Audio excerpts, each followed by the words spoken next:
There's one. There's two. It's a triple play. The 2-1. High fly ball. Deep right center. There it goes. See ya. Good morning, Yankees universe. KOD Nation, stand up. And you Degens, wake up and get your coffee. Welcome back. It's another episode of the Yankees Morning Brew. It is Tuesday, September 20th. I hope everybody is good. Shout out to the chat, my man James Cook. I see you're in the building. Salute, salute, salute. 3 capital S's. And as well, Eric Wallace is in the building. Salute, my guy. Hope all is well. Well, got a special episode today. Like I said, Derek from NYY Recap will be joining us for a quick Yankee conversation. You know, because who doesn't love a great Yankee conversation? So before we have him come on, like always, watch this little commercial from the channel, and we'll be right back.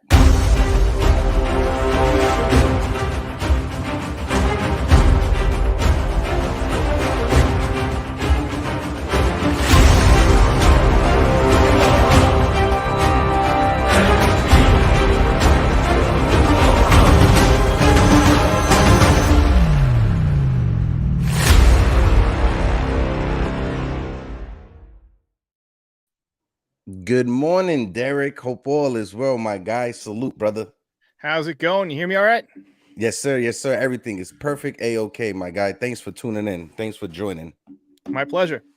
Man. So, yeah, well, first and foremost, just got to let everybody know, Derek from NYY Recap, like I was telling him backstage, I've been a fan of him ever since 2020, right? I appreciate the work that you have been doing in this space, Derek. When it comes to your insight, you're very knowledgeable on the game. When it comes to the production standpoint, I think back in 2020, I commented on one of your videos asking you, and you was like, you know, you couldn't give up the secret recipe, but at the same time, you steered me in the direction to StreamYard. So I want to thank you, because if it wasn't for that interaction we had, I would have never found the StreamYard community like I did. So first and foremost, appreciate you, because you are probably the reason why I'm even on the internet. So thank you, brother. Appreciate you, my guy. I appreciate that from you, man. That's a very kind words. And I just checked out your production.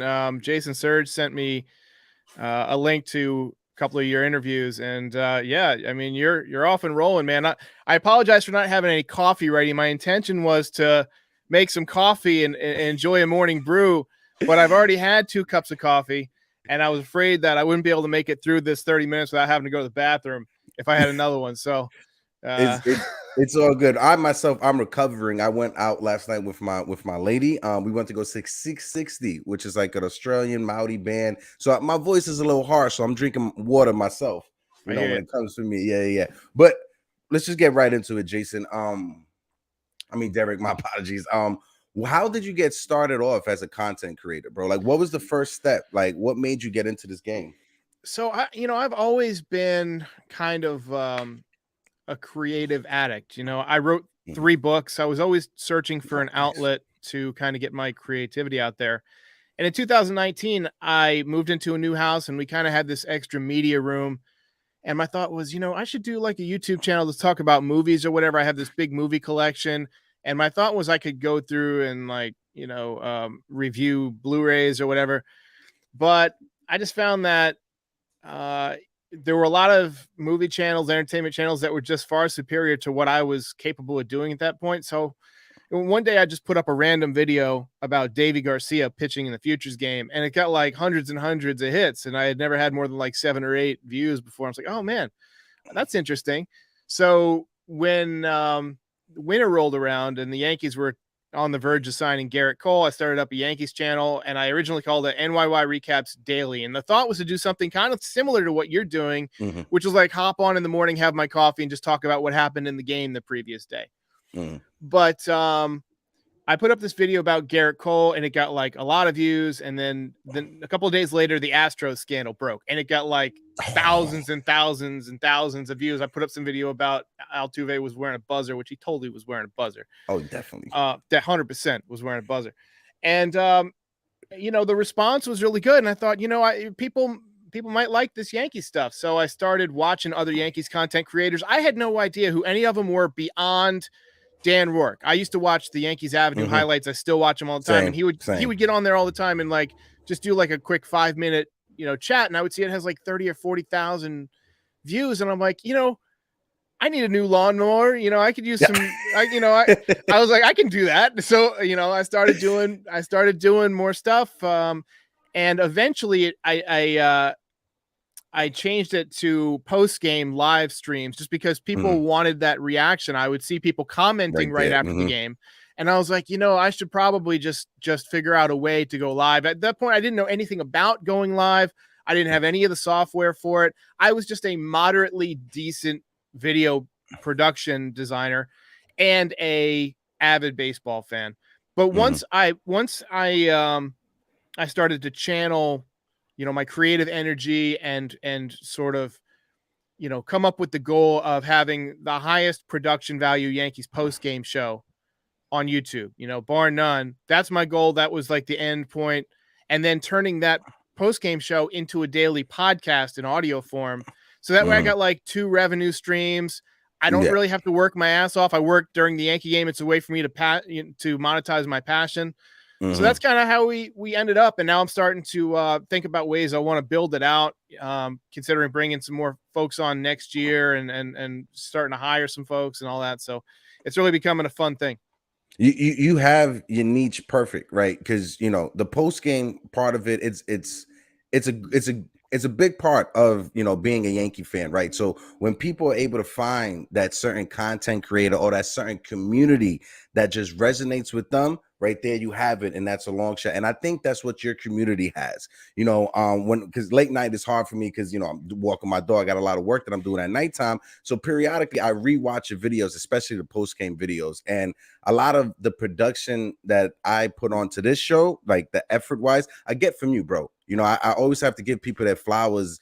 And, whenever anyone inspires me, I always love to do that. So I have to, first and foremost, thank you for inspiring me, like I said, when it comes to the graphics and hosting the morning show. Because one thing why I chose the morning show is because you had the post game locked down. Right. And I never wanted to be able to, 1, compete with someone that I idolize. And 2, I don't want to step on anyone's toes. I'm somebody like that. I'm very I don't want to step on anybody's toes. As you can see, I'm very if I can help people out, I help people out. I'm one of those that if we can all eat, we can all eat. While at the same time, I don't jump on anyone's toes, Yeah, I think a rising tide raises all buoys, right? All dinghies. Yeah. So, it's funny. Every content creator seems to have their own niche, and we all kind of find our lanes depending on, what we do best, what we like to do. Dan Rourke's got like the premier place for highlights, like we said. Yeah. John Boy and Jake have the best 2-man back and forth, friends watching baseball content there is. I mean, it just doesn't get better than those guys. And then, I used to do watch parties, but I hated it. I don't like streaming for 3-4 hours. My passion is the video editing part of it, right? And creating artwork. And now I see that the guys over at NYY News are doing like watch parties for the entire game, and they're freaking awesome. And and Jason is like the man. Like anything that happens, like somebody gets sent to the minor leagues, he hops on immediately and tells the fans like the insides and outs, and from a perspective, somebody who's been watching baseball years and years. And then I'm there after the game, to sort of, I want to give a voice to the fans, like, what did we just watch? How are we feeling about it? That's why I always say my recap and your reaction. I'm not on there to give my, my influence other than here's what I thought play by play throughout the game. And then I let other people respond. And then I kind of just react to their responses. So, we needed a morning show. I'm glad we have you. Like everybody's got their niche, and as long as there's lanes to fill, there's going to be new content creators, and there's lots of good ones. Like the Fireside Yankees guys are the place to go if you like analytics, Yes. And if you want somebody who's just going to essentially be like an A+ call in to a TV to like a radio show or something. The Shift, like he'll give you like a 5-minute rundown. Like there's so many great content creators, and I don't consider myself like I'm the master or anything. Like there's still so many that are so good. I just want to be like a part of it, a link in the chain. No. It's and like you said, it's giving a voice to the fans and an outlet for the fans to talk about it at the same time. Because growing up, all we had was, you remember New York won Oh 11 yeah, to like 12 when you used to get to call in. Yeah, I was right. calling in when I was in high school to talk about the Yankees and talk about the Knicks. That was me back in the days. But Nice. let's jump into the this season, right? With the ups and downs this season, the Yankees were riding a high horse, 80% win percentage, and they flushed it in July and August. Where do you stand right now with this team? And do you trust them to make a postseason run? So I feel like everything changed when Mike King got hurt. You know, he was the linchpin of that bullpen. The Yankees were winning a lot of games with this formula of score early, get a decent 5 innings out of your starting pitcher, maybe 5 or 6, and then go to a shutdown bullpen. Mike King, Mhm. Clay Holmes, or Aldis Chapman for a bit. Jonathan Loizaga couldn't really get it going, but Ron Marinaccio stepped up. But once Mike King got hurt, it kind of changed the roles in that bullpen. The early leads weren't as safe. It put more pressure on Clay Holmes. He started to sort of fumble the ball a little bit there around the All-Star break. And then you get more injuries. Giancarlo Stanton, who had 24 home runs in the first half, All-Star game MVP, giving you nothing in the second half. Rizzo had, by my count, 3 separate stints where he's been out with a back injury, right? Mhm. And Joey Gallo gave you nothing the first half in left field. Aaron Hicks gave you nothing in center field or left field. You've gotten very little from the backup catcher position. Gleyber Torres has given you nothing in the second half until recently. So it's just been really the perfect storm of injuries and underperformance by the guys who've stayed on the field. But I'm encouraged by the way they've played in September. Aaron Judge has, put up one of those seasons where, if he gets hot for a playoff series, forget it. I mean, who are you going to pitch to? Look, this team can win any playoff series if Aaron Judge gets hot and you get one or Mhm. two starting pitchers hot and you get the bullpen going. They can go all the way to the World Series. Can they beat the Dodgers? I don't know, but I'm feeling better now than I was in August when they were like 5-20 or whatever. Yeah, 100%. A month ago, August 20th, I wasn't feeling the same way I'm feeling now. Especially since the beginning of September, well, mostly like probably September 4th, the Yankees have been, I want to say 10-6 or 11-5 to that degree with I think we got like 16 games left in the season. Like you said, if they get hot, anything happens. And we've seen this team get hot. We've seen this team click on all cylinders, and you see this team run 100% early in the season. But you brought up Michael King, right? And this is going to lead into the Aaron Judge conversation because Aaron Judge is having a historic season, right? Like he's having probably the best season I ever seen any Yankee, up close and personal or watching TV. I'm not that old. I don't remember the Mattingly days like Jason Yeah. does. And Jason and I was having a conversation about this, but this is probably the best season that I've seen a Yankee have. What about you, Derek?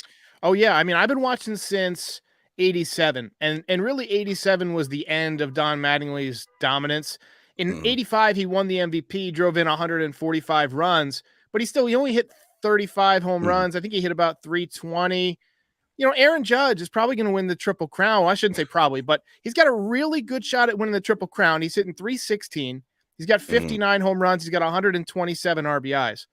He's on pace for about 65, 66 home runs, and he's probably going to drive in 140 plus runs and hit 320. And he's playing center field a lot of the time, which is a tough position to play. He's doing it well. He's drawing walks, and he's done it with very little protection. Nobody else in the lineup has hit. And also, the Yankees are probably going to win the American League East. The Yankees didn't win the East in 1985. So Mhm. without Judge and his probably 10 plus WAR by the end of the season, he's the difference maker between maybe first place and maybe even not even making the playoffs. Yeah, no, 100%. The reason why I brought up Michael King for the conversation is just like people talk about, Shohei Ohtani and the MVP conversation, and then I've seen some people on Twitter talk about, well, without Stanton in the lineup, the Yankees have a losing record, and how can you put weight on that? But at the same time, is the Yankees have a losing record since Michael King has been gone off this team. So Yeah. it's you could go around in a circle, right? With those type of arguments. But when it comes to Aaron Judge, it I don't see how anybody could not vote for him MVP. And he's literally going to fall into the Triple Crown conversation. 2 weeks ago, were you expecting this whole conversation for Triple Crown, Derek? Because I know I wasn't. I really wasn't, but just going to the losing record with Stanton in a lineup or without Stanton, whatever. What's the Angels record overall with Ohtani in the game? I mean, they're 64-82. It can't be a winning record. I mean, how valuable can you be to your team if they have a losing record, right? Would they have just been further under 500 without him? Yeah, sure. But Aaron Judge is single-handedly catapulting the Yankees from probably 85 wins to 95 wins, somewhere like that, maybe probably more, probably 87 to 97. And, Ohtani just hasn't been able to make that much of a difference. And I don't care that the rest of the team isn't as good. The rest of the team hasn't been as good for the Yankees in the second half either. And Judge has still carried the team. Yeah, that first month of the season, the Angels were looking good. I don't want to take anything that much away from them. They were looking good until they went into that horrible dry spell and they was never able to recover. Yeah. But when you talk about Ohtani and Judge, now if Ohtani, he has been pitching better this year than last year, right? But his home runs, his power, the production is not the same. If Ohtani was on the cusp of 50 home runs or right there like he was last year, then we could entertain the conversation. But since it's so historic, I don't think so. If Ohtani, had a year like he did last year offensively, let's say he had 47 home runs right now and 115 RBIs. Well, then, the offense is comparable to Judge, and he's given you a fantastic man on the mound. But it's not. I mean, the numbers are the numbers. Judge has been more valuable, higher WAR by a significant margin, better team. I just don't see any way that you can give it to Ohtani over Judge and be a serious voter, a serious writer. Yeah, definitely. Now this is where it starts to start messing with my heart. This offseason with Judge and his contract extension. I had Scott Braun on the show a couple weeks ago, and he was hinting that, people that he know in the industry, that San Francisco is where Judge is going to wind up. Kirchin and Bustin' Only, they were having a conversation yesterday, and they have the same sentiment. Where do you think Aaron Judge is going to sign this offseason? That's a tough one. My heart says the Yankees. My brain says either the Mets or the Dodgers. I get that the Giants are his hometown and they're on the rebuild or whatever, but I think in baseball, he's the premier player right now. And the Major League Baseball Players Association doesn't like for premier players to accept less than the highest offer because, it sets the bar for the next guy. So I think that, Cohen or the Dodgers hedge fund group is going to say, hey, let's give this guy $45 million for 10 years. And can you see Brian Cashman paying $220 million more than he had offered in spring training? I really don't. I made a video about that the other day and got a lot of criticism. By the way. Appreciate that. I got a lot of criticism from people who said, oh, there's no way the Yankees won't re-sign Judge. But the fact of the matter is it's simple economics. The Yankees cannot afford to give him $450 million over 10 years without significantly handcuffing their roster, unless they can get rid of Stanton or something like that, which I don't know if they'll do that. They still got Garrett Cole on the books. I just don't think that they're going to hand out that big a contract, but I think that somebody will, because the minute you sign somebody who just won the Triple Crown and set the league home run record, and you hand out this massive contract, and you've got all these new jerseys with number 99 and Judge written across the back, and you've got new advertisers coming in because he's a model citizen. Yeah. Somebody's going to pay him 10 years and $450 million. And I don't know if it's going to be Brian Cashman and Hal Steinbrenner. No, I'm on you right there. And, like I was saying a bit while ago, it was a great video. I know, you got some criticism, people talking about, oh, this is clickbait.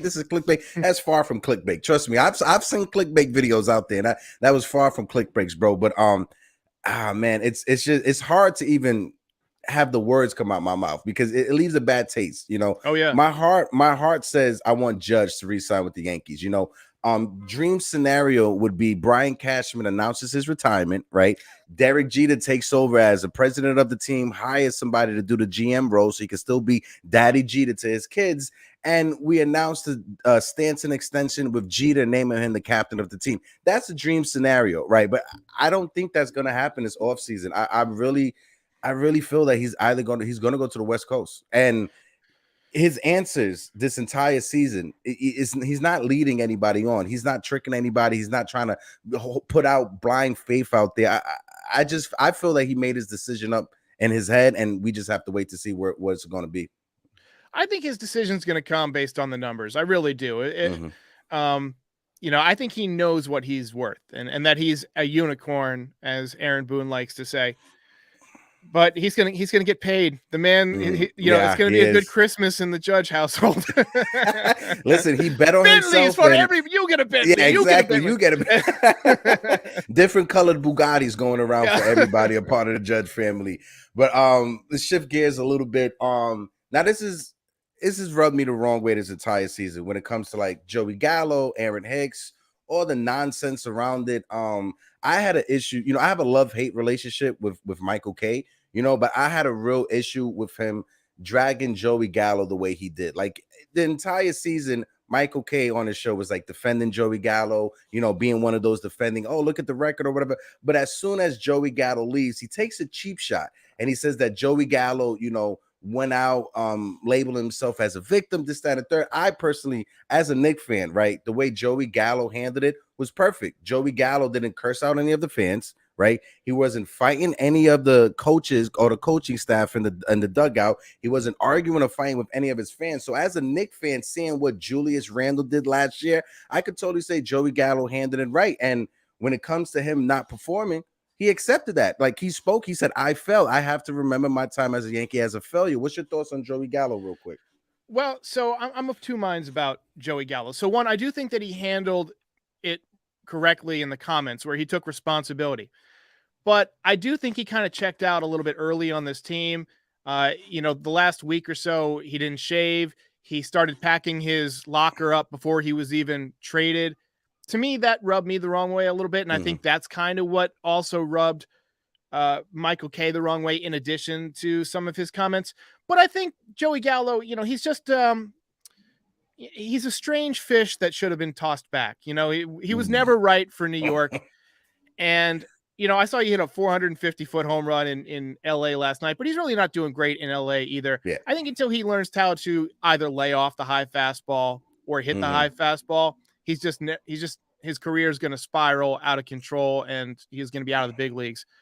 But I harbor no ill will towards Joey Gallo. I just I wish I didn't have to watch him for however many months I did. Yeah. I feel the same way. And now that Joey Gallo is gone, it seems like Aaron Hicks is the punching bag now for us Yankee fans, and rightfully so. He's been struggling. I want to ask you this question before I get your sentiment in. That Derek Jeter day at Yankee Stadium, right? That series against the Rays, that Friday, I was there for that game, right? So me and my friends, we lined up early. We lined up 3:00 because I had to make sure I got one of these. I had to make sure. So we was there at 3:00. I'm gonna ask you, right, Derek, if you were playing for the Yankees, right, and you knew that, all right, this is the first game of a big series, Derek Jeter's gonna be here. Everything is moved up in hours to get our work in. What time would you have gotten to the stadium that day on a Friday? As a player? As a player to prepare for the game, knowing that it's a big series against the Rays, knowing that Derek Jeter is going to be there. Everything is moved up an hour when it comes to batting practice, workouts. What time would you say you would get there? I mean, I'm different. If I were a player, I'd probably get there around lunchtime and just spend the whole day, working 1, 2. I don't know what time the players get there.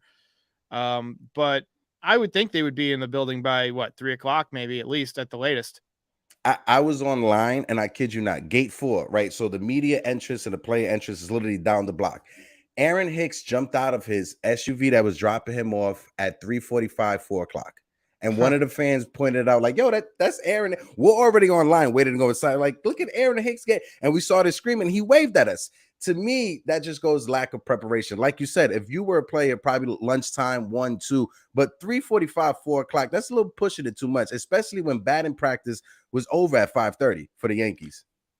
Yeah, well, I mean, I'm a bit of an oddball too. I like to be around the ballpark even when nothing's happening. I find it just on a spiritual level relaxing just to sit out there, kind of like Matt Carpenter, how he gets out there and walks on the Yes. grass with his bare foot. I never did that, but what I like to do is just go lay flat on my back in the grass and just stretch out and just kind of soak in some vitamin D and just kind of take in the silence and get my mind in a good place. But yeah, showing up a couple hours before a big game like that. I mean, that's why, Aaron Hicks is, he's having a bad year. I don't blame him for not wanting to be there more than he has to, right? He probably had a tea time that day at lunch. And, that's what it was. It was traffic coming back from Long Island. That's playing what it was. Wingfoot over there. Yeah. But let's switch it up a little bit. These prospects that Brian Cashman didn't want to give up for anyone that he felt was valuable, whatever, however you want to put it. What's your thoughts on these Yankees prospects? You got Dominguez, of course, Volpe. Is it anyone out of those two that catches your eye? And what's your thoughts on the top two? So I've always been a big Jason Dominguez fan. Ever since I saw him taking BP right after the Yankees signed him, I said, man, this kid has a great swing. And the comparisons to Bo Jackson and Mickey Mantle and scouts saying, he's the best they'd ever seen. Not the best since Harper, the best since Trout, the best they'd ever seen. That piqued my interest. Got off to a slow start last year, but this year he really turned it on. Ended up in Double-A, as a 19-year-old, went deep a couple of nights ago. Now he's only hitting about 105 since going to Double-A, but it's only been, I think, 19 at bats. I think he's 2 for 19 or something like that. There's like a weak sample size. Yeah. But I'm a huge Jason Dominguez fan. I haven't got a chance to see Volpe in person yet. I was going to go watch him a couple of weeks ago in Durham when the Rail Riders were down here, but the game got, it didn't get rained out, but it got delayed by like 2 hours. It was pouring rain and I didn't want to drive in it. I was just like, I'm going to stay home. I'll catch the highlights. But I like what I see from him. He's got a very compact swing. He's got a small strike zone. I'm a little bit concerned that he can stick at the shortstop position. I think Peraza's probably a better fit for shortstop. He's got a better body type, got a better arm. But I think Volpe would be a very good second baseman. Now, you've got a pretty good year out of Gleyber Torres when you factor in as a whole. He had about a 8-week stretch there where he stunk, but he's turning it back on again at the right time. So what happens with him this winter could impact what the Yankees do with Volpe next spring. I think if Judge ends up signing somewhere else, you're immediately in a rebuild. And I think that there's a really good chance that next year you could see Volpe and Peraza up the middle, maybe even Cabrera starting at third base or IKF at third and Cabrera kind of being that utility role. DJ LeMahieu, we'll see what happens with him. Rizzo's got an opt-out. I think if Rizzo does opt out and leave, DJ is the natural fit for first base because he's kind of losing some of mobility. He's been hurt a lot more the last couple of years. I think Donaldson, even though he's got a year left and some money, he's probably an odd man out. He'll have to go somewhere. But I do think you'll see Volpe and Peraza more next year. And I think Dominguez is probably a year away, but he's going to be really good. Yeah, I'm a big fan of Jason Dominguez. I went down early in the season. It was around July 4th. I went down to Tampa. I was able to go see the Tarpons and to see Jason Dominguez play. I was literally right behind home plate. And when I tell you that young man, he fouled the ball. You know they got the netting there, right? But he fouled the ball, and it was so hard. Like the foul, it literally went through the net and came right to my seat. So I was like, as a gift from God, But as well, another prospect who caught my eye that same day was Austin Wells. Austin Wells, when I tell you, Derek, his swing is tailor-made for Yankee Stadium. He hit a ball outside of George M. Steinbrenner Field. It left the field. It literally left the field in Tampa, and everyone was just at awe. Like, even the other team had to be like, they would stop for a second just because it was a blast. One prospect that I tell you, take a look at whenever you get a second, who I'm really have high hopes on is Kiner Delgado. He's a shortstop, 18-year-old kid. Right now, he's in the Dominican Summer League, but he led the entire Dominican Summer League in every offensive category except for home run. He led in batting average. He led in walks. He finished the season with a 310 batting average and a 5-on-4 on base percentage. He has Nice. an OPS. He has an OPS of over 1,000. It was 1,100. So this kid, 18 years old, the Yankees, when they signed him out of Venezuela at 16, they signed him to be a 5'6" infielder. His body right now in 2 years, he's 6'2". So scouts are saying he could definitely be profiled, probably to move to the outfield, probably move to third base or second base. And this is a kid that I think he flew under the radar because of the other prospects, because of Roderick Arias, because of Jason Dominguez, Volpe, all the other prospects that are so much high profile than him. He was able to fly under the radar and have such a great year in the minors. The Yankees have done a really nice job with the Dominican leagues and signing international players over the last couple of years. There's that book Inside the Empire that talks about, some of the schools that they've set up down there, the baseball academies and things like that. So it's good to see that that's starting to bear fruit a little bit.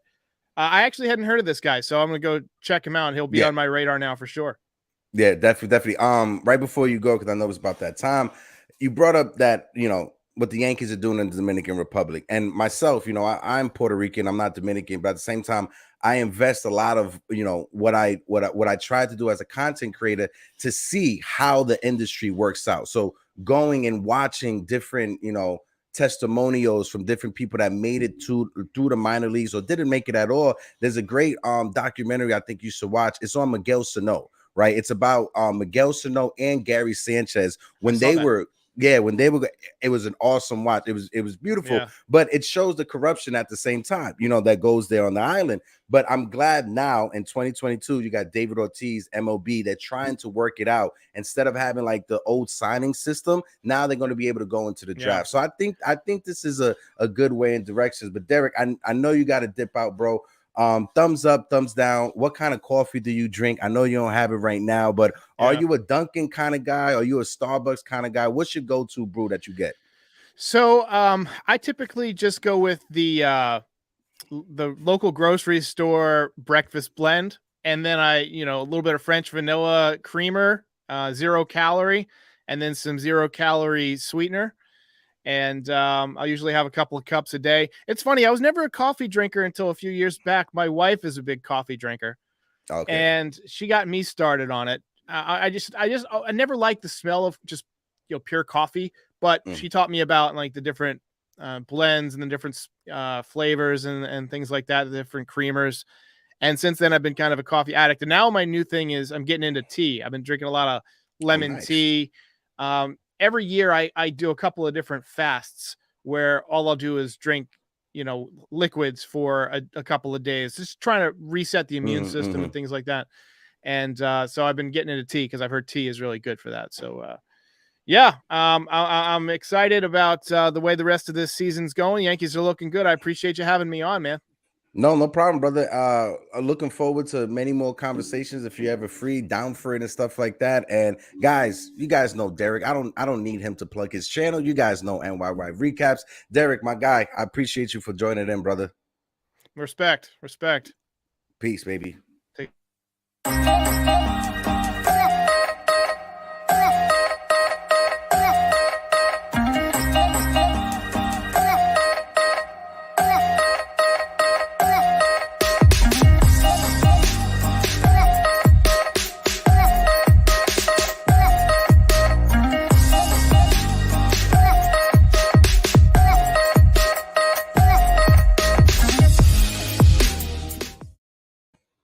Welcome back, man. That was a great conversation. That was a great conversation, honestly. Like I was telling Derek, guys, when I got into this game, Pete, Pete, Pete, you know me from For the Love of the Game, back in the day, and starting out over there with those guys, coming over here with the Knights of Degen, and being able to just have conversations with great content creators. Jason from 161 River Ave, like I was saying it. Jason, Derek, and Joe from The Shift, those three guys, bop. That's my go-to, 1, 2, 3. There's no specific order, and then you throw in Pete from NYY News and the guys over there. It's been awesome. Frankie Baseball is in the building. Salute my guy, Frankie Baseball. Whenever you want to come on a panel, bro, shoot me a message. Let me know on Twitter. Tomorrow I'm hosting an open panel at 12 o'clock, so everybody is welcome to come on. The Catrio, my man, I see you in the building. Salute, salute, salute. Yes, we all grow this. Yes, absolutely. Absolutely. And I was bringing up that conversation. Sorry. I was bringing up that conversation with Buster Olney and Tim Kirchin. If you guys didn't hear it, they were talking about Aaron Judge this offseason, right? And both Buster Olney and Tim Kirchin, they brought up the thoughts of Judge signing with San Francisco. Apparently Buster Olney was over there in San Francisco and speaking to the people, the powers to be, that it seems like the San Francisco Giants is going to go all in for Aaron Judge. And just like Derek was saying, if he's offered $450 million for 10 seasons, 12 seasons, whatever it is, I do not think the Yankees are going to match that, right? You see me early in the season, I did a deep dive into the Yankees finances. Hopefully Hal Steinbrenner doesn't send somebody for me, but the Yankees before the pandemic, they had 6 straight seasons of $600 billion in revenue and profits, right? That's after the bills are paid. That's after taxes. That's after everything they have to pay. This is straight profit. $600 billion, right? And that's not even putting in consideration when it comes to the TV contracts, the streaming contracts, right? So the Yankees have the money to spend if they want to re-sign Judge. But the issue is, it's not the Yankees. It's the rest of the owners in baseball. Because if the Yankees, or say Steve Cohen, for instance, right, with the Mets, if those two franchises were to go out and just start spending money on other players, now you got an issue in the market. Because now the market, when it comes to free agents, now the price is going to go up. So if you got the Yankees and the Mets spending money and the Dodgers spending money like they can because they financially have the ability to do it, the price is going to go up. So now Pittsburgh has to spend more money on a reliever that they will have, they wouldn't have spent that as much money on, right? Cincinnati is going to have to spend more money on a backup catcher.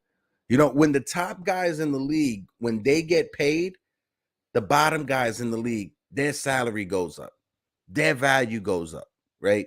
So if you're an owner in this league, you're going to look down on the Yankees and the Mets for doing that, right? My man NY Yankee King, he said, if Yankees sign Judge, would you trade Stanton to San Francisco? Listen, if Stanton, if Stanton was to waive his no trade clause and he wants to go to San Francisco, let him go.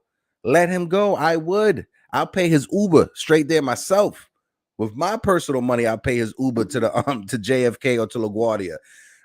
Ultimately, I don't think that would be a landing spot for Stanton. I think it would probably be the Dodgers, maybe the Los Angeles Angels of Anaheim or whatever they're calling themselves nowadays. Maybe them, because he is a LA kid, but his contract is a bit expensive, right? Why would he go there besides money? That's not the spot. Listen, it's not the spot, right? But he's a hometown kid. He's from the Bay Area, the Catrio. If I was Judge and I had the chance to go play for the team that I grew up rooting for from the San Francisco Giants, and I get paid to do it, why not? Why not? If the Yankees aren't going to meet me at the same asking price, why not? I just, and the Yankees, they've tried to be so, how can you say, fiscally responsible these last few years, right? Ever since 2010. I don't know why. They used to spend way more money back in the days in the 2000s. They had a payroll over 200 million almost every year back then. And if you was to adjust it to like inflation and to what the value of a dollar is now, that 200 million they were spending back then was probably 300 million, Yeah, I agree with you. This is the new Jeter. You pay him what he wants. I 100% agree with you, DiCaprio. But if you saw the documentary, the Jeter documentary, and if you guys haven't, go ahead and watch the Jeter documentary. The Jeter documentary was phenomenal. But it brought up Brian Cashman trying to lowball even Derek Jeter. I get it. Derek Jeter was at the end of his career, but he literally told Derek Jeter, all right, go out there, find your worth, and then come back to us because we're not paying you what you want to get paid. And that rubbed Jeter the wrong way. And the same way how the Judge contract was leaked to the media and Cashman came out and spoke about it. Same thing that happened with Jeter. And Jeter wasn't too happy with that. Jeter wasn't too happy that that noise got into the press. It will ultimately end up like the Deshaun Watson deal that all the NFL is mad about. Yeah, that Deshaun Watson, that contract was crazy. But yeah, if Judge gets paid, right? This is setting. This you guys gotta understand. Judge getting. This is why Juan Soto hasn't signed right an extension with the San Diego Padres. He's waiting to see what Judge gets. Whatever Judge gets, that's the minimum that Juan Soto is going to get. So if you're Juan Soto, if you're his agent, you're going to let the market play out. And if Judge gets that 10-year, $400 or $450 million offer from the Giants or from somebody else, Juan Soto is going to be sitting back, just twiddling his fingers until it's time for him to get paid. Right? It's hard to have this conversation because I do not want Judge to go. I don't want him to go. I've been a big fan of Judge, ever since we drafted him. When we drafted Aaron Judge, I used to joke around with my friends and said that, I used to be like, listen, Aaron Judge is like if Blake Griffin and LeBron James had a child, that's Aaron Judge, right? And his body, if you look at footage from Aaron Judge from 2013 till now, doesn't seem that much of a big difference when it comes to like his physique. He looks more mature in the face, but his physique is probably the same. His batting stance is what takes me away. See what it was and what it has turned into, how smooth, how compact it is. And at the age of 30, Judge figured it out. He figured it out. He broke it down to a science on how to hit. Judge is going to fall into the Triple Crown conversation. Luis Ariz, I think, went 0 for 4 yesterday. So as soon as they update, because they're not updated right now, but Luis Ariz, they still have Luis Ariz at 317 batting average. He was 0 for 4 yesterday, so I'm not sure how long this has to take to update when it comes to ESPN. But right now, I think it's Xander Bogaerts and Aaron Judge tied for first place when it comes to batting average. That's unbelievable. 2 weeks ago, a month ago, you would have told me Judge is going to be in a conversation for the Triple Crown at the end of the year. I would have not believed you. Home runs, of course. RBIs, of course. But for the batting title, and this is the big thing about it too, guys. Listen to this and take this away, right? Since the All-Star, since the middle of July, Aaron Judge is batting 400. Since July 12th, Aaron Judge is batting 400. For his career, Aaron Judge, the first half of the season, he's a 290 hitter, right? Second half of the season is when he cools off. Normally, he's a 250 hitter in the second half, 230 hitter in the playoffs. Not this year. Not this year. If for his career, he's known to be a 250 hitter on the second half of the season, he's batting 400. I can't wait to see what he does in the playoffs. I cannot wait to see what he does in the playoffs. If for his career, Aaron Judge, second half of every season so far, besides this one, he's batting 257, right? That's his batting average in the second half of the season. He's batting 400 since July 12th. I cannot wait to see what happens when we get in the playoffs and to see what he does. Is that I want the Yankees to retool and shop around Torres, Trevino, LeMahieu, Hicks, Donaldson, Peralta, Litke, Stanton, and Andujar. Now, let's talk about this, right, Li? Torres, yes.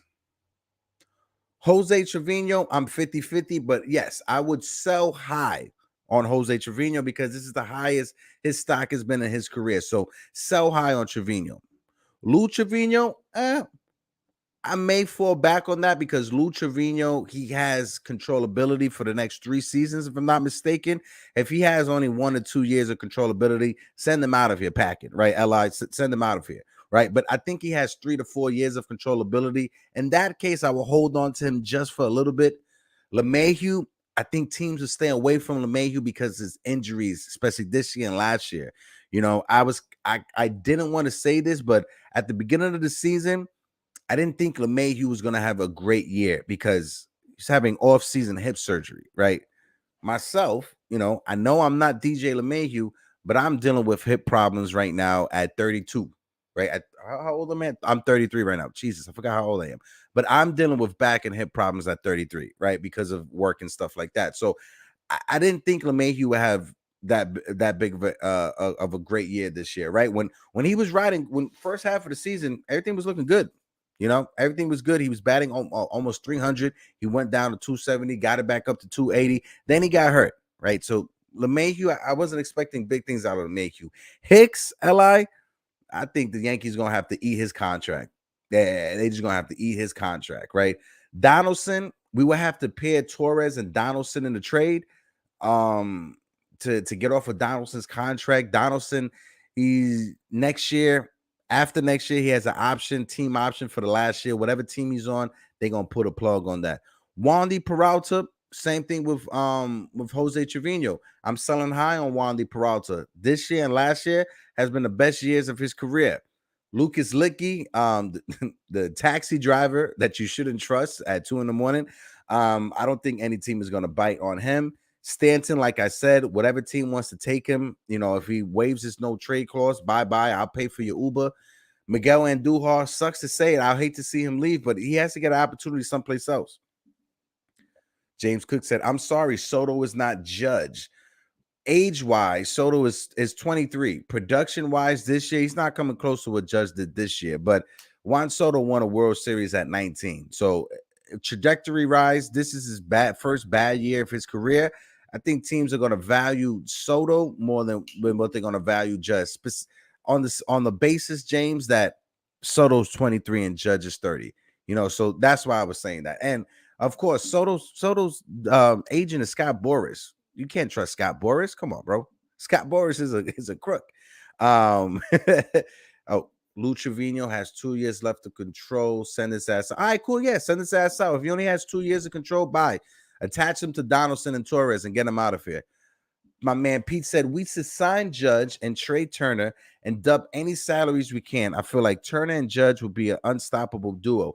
If the asking price for Turner is a bit high, I would stay away from it. I would rather sign Dansby Swanson out of from the Atlanta Braves. I believe he's a switch hitter as well. And he's not going to cost as much as Trey Turner. He's a gold glove. He's a contact. He puts the ball in play. He's a contact hitter. He doesn't strike out as much. I'm a big fan of Dansby Swanson, if I pronounce his last name correctly. My man James said, objectively speaking, I don't know why teams even pitch to Judge, given the rest of the lineup is not performing. Yeah, but 100%. I don't know why. If I'm a manager, I'm not pitching to Judge. But this is what you want to do, right, James? And you can say if I'm off base with this take or not.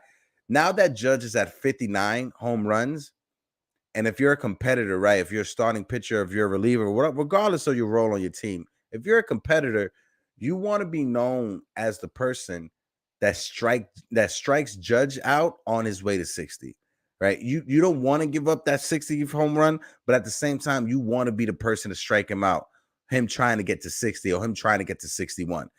So on the road to the record, I think now they'll pitch to him even more for the fact of they're going to try to strike him out.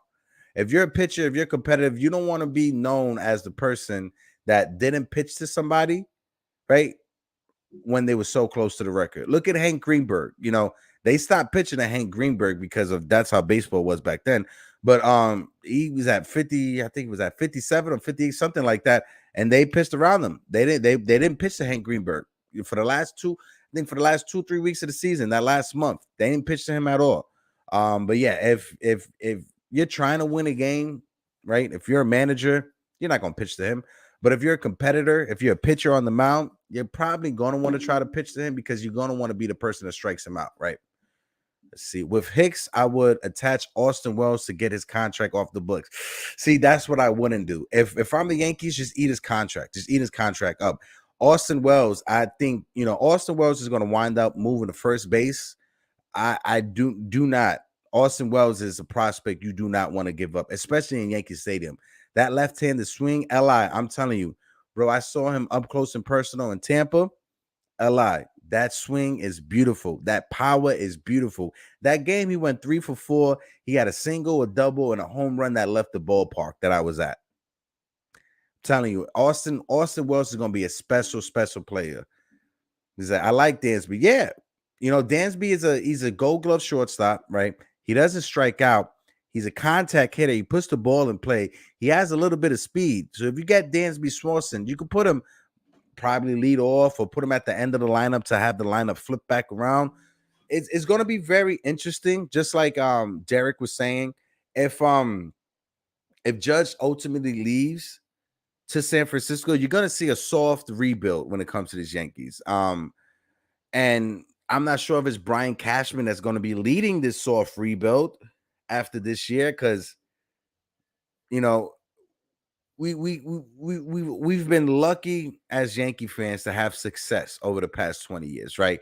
When it comes to always being in the playoffs, winning record, but at the same time, Brian Cashman has fumbled the bag on so many different occasions. So many different occasions, right? He did it with Roger Clemens and Andy Pettitte. He did it with Andy Pettitte. He played hardball with Andy Pettitte, and Andy Pettitte went to Houston for less money than what the Yankees offered him. He didn't want to re-sign Roger Clemens because, he didn't want to pay Roger Clemens the money that he wanted because he thought Roger Clemens would just want to be a Yankee. That backfired because who did he replace those two guys with? Andy Pettitte and Roger Clemens with Kevin Brown and Javier Vasquez. Two horrible, horrible bozos for the Yankees, right? And then the next offseason. Well, no, let's stay to 2004. He traded for A-Rod, right? He traded for A-Rod, which is a good move. He signed Gary Sheffield. Now, don't get me wrong. I love Gary Sheffield, right? Love Gary Sheffield. Love the 3 or 4 years that he was here in the Bronx. I loved him. 2004, 30 home runs. 2005, 30 plus home runs. Loved Gary Sheffield. But you guys cannot tell me that it was a smarter move to sign Gary Sheffield for the same annual salary that Vladimir Guerrero got with the Angels. I don't care what anybody says. The Yankees should have signed Vladimir Guerrero over Gary Sheffield. The reason why Vladimir Guerrero was signed for so less was because people were scared because of his back problems that were going on at the time, which I understand, that I get it. So we can skip past that. There's been so many different occasions where he just fumbled the bag. Trading Randy Johnson. Well, Yankee fans are lucky that he didn't include Robinson Cano and Ching Ming Wan in that deal to get Randy Johnson. He was almost close to it, but there's been so many different times that he fumbled the bag.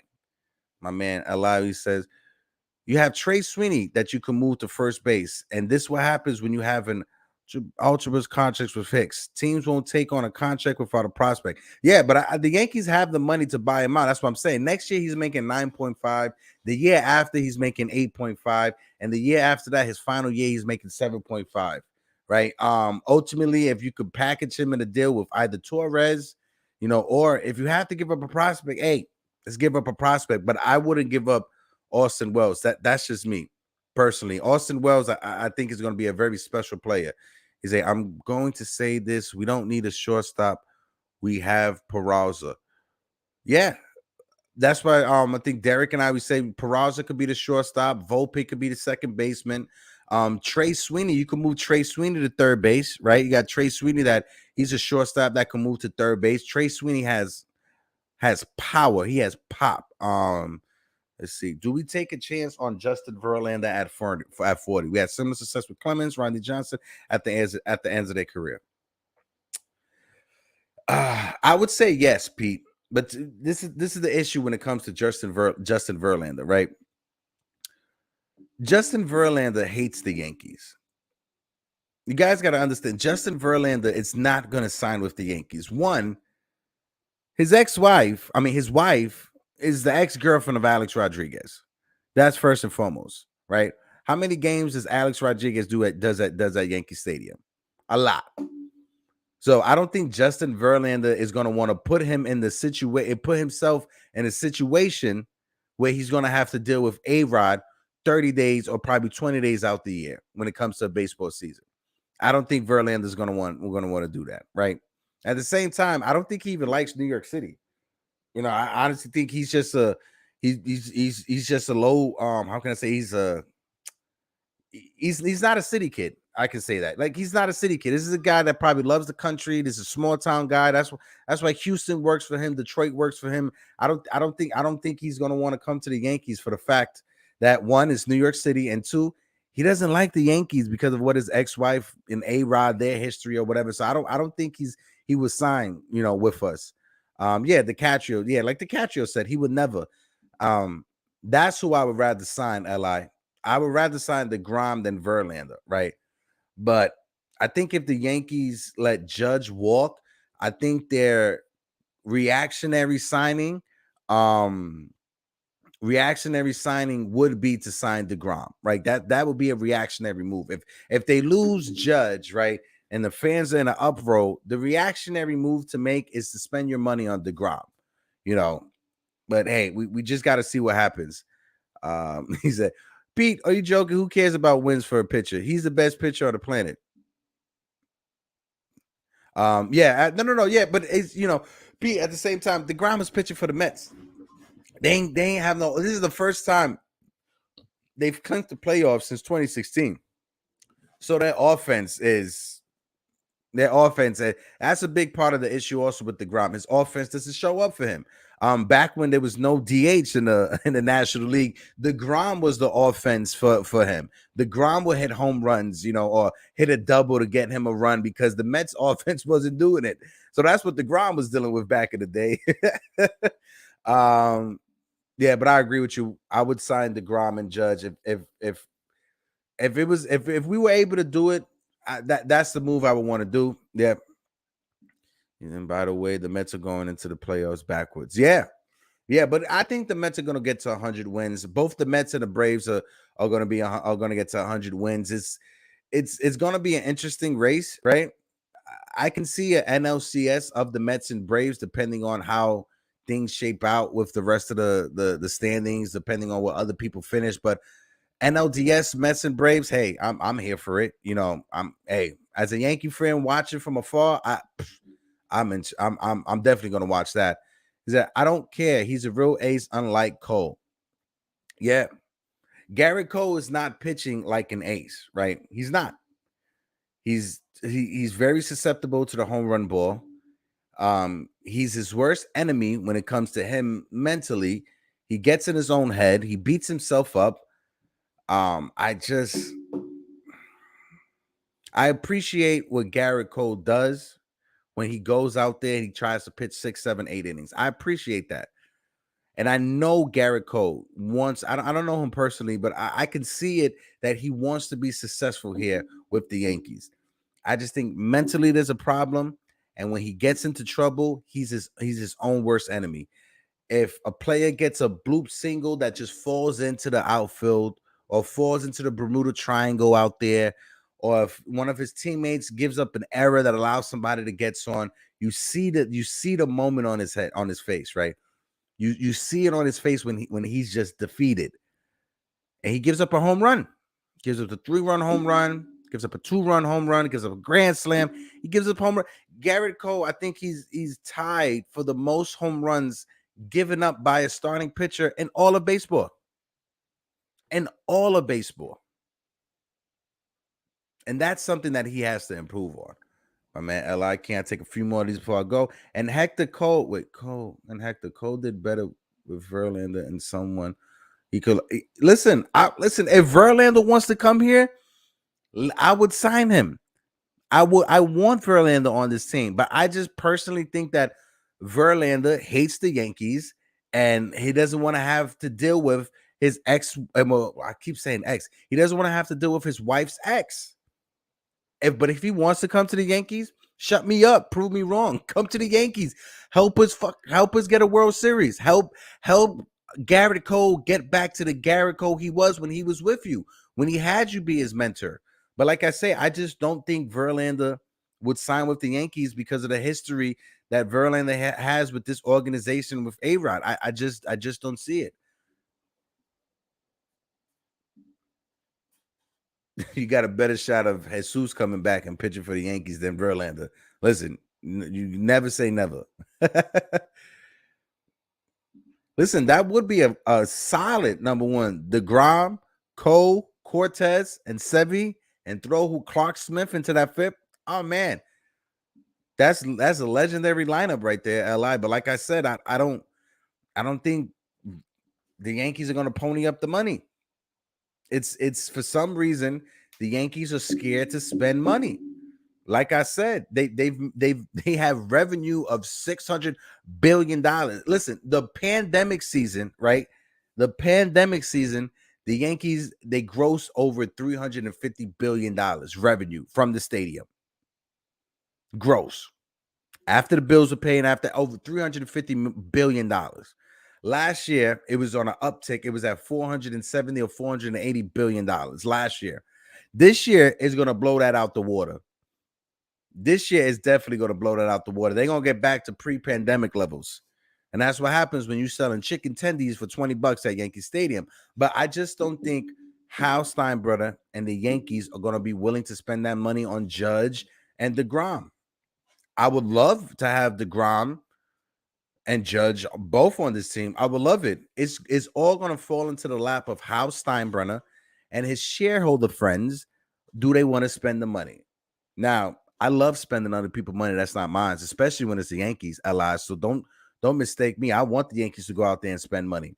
You know, if it costs, if one of the shareholders can't have a weekend in the Hamptons riding his little horsey around, go ahead. I'm for it. If they can't afford to eat shrimp and lobsters every day and they got to have McDonald's one day out the week, go ahead. I'm for it. Get yourself a Hungry Man frozen dinner. That's what I have. But I just don't think Hal Steinbrenner and the Yankees are going to try to use their fiscal muscles. I just don't see it. I hope I'm wrong. I really hope I'm wrong because I really want this team to re-sign Judge, sign DeGrom. Hell, sign DeGrom and Verlander. How about that? Go back to being the evil empire. Sign Judge, sign DeGrom, and sign Verlander. How about that? But I just don't think the Yankees are going to pony up that cash. Honestly, I just don't see it. They didn't want to sign Freddie Freeman last year. You know, and this is the thing. I love Rizzo. I love what he does, what he has done this year for this team, right? I love it. But Rizzo is not a true number 3 hitter. He's not. He's not. If you look at his batting average, he's not a true number 3 hitter, right? Rizzo, if you put Rizzo on the Dodgers, Rizzo's probably the 5th hitter or the 6th hitter in that lineup. But with the Yankees, he's Judge's protection. Yankees got to get somebody behind Judge. They have to do something. But fellas, everybody who's been watching, this has been another episode of the Yankees Morning Brew. I appreciate everybody. Let me go through the chats and say what up to everybody. My man L.I. King, I appreciate you for tuning in, brother. Like I said, tomorrow will be the open panel at 12. So more than welcome to jump on to the open panel. My man Pete, I appreciate you, Pete. My man comes from back in the day. DiCatrio as well. I see my man DiCatrio. Albert Wheeler, what's good? He said, I think Yankees need a lot of looking and fixing team with or without Judge. Yeah, absolutely. I 100% agree with that, bro. Let's see who else was in here. My man Keith was in here. Jason from 161 River Ave. I appreciate him. And of course, Frankie Baseball. Thank you, Frankie Baseball. And first and foremost, I want to say thank you to Derek from NYY Recap. Totally appreciate you, Derek. Thank you for taking time. You know, you got a big channel. You ain't have to take your time to come have a conversation with me. But I am Hector, host of the Yankees Morning Brew. I appreciate everybody for tuning in. And like always, peace.